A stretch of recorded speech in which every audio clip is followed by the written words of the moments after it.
حضرت معاذ بن جبل، حضرت ابو عبیدہ بن جراح، حضرت عبادہ بن صامت اور حضرت شداد بن اوس رضی اللہ عنہ سے روایت ہے، رسول اللہ صلی اللہ علیہ وآلہ وسلم نے فرمایا، اگر عورت قتل عمد کا ارتکاب کرے اور وہ حاملہ ہو تو اسے قصاص میں قتل نہیں کیا جائے گا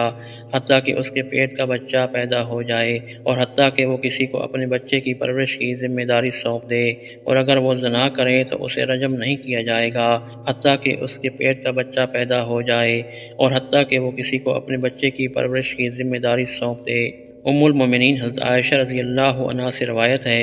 انہوں نے فرمایا، رسول اللہ صلی اللہ علیہ وآلہ وسلم نے ترکے میں نہ کوئی دینار چھوڑا، نہ درہم، نہ کوئی بکری، نہ اونٹ، اور نہ آپ نے کسی چیز کے بارے میں وصیت کی۔ حضرت علی بن ابی طالب رضی اللہ عنہ سے روایت ہے، انہوں نے فرمایا، رسول اللہ صلی اللہ علیہ وآلہ وسلم کا آخری کلام یہ تھا، نماز اور تمہارے مملوک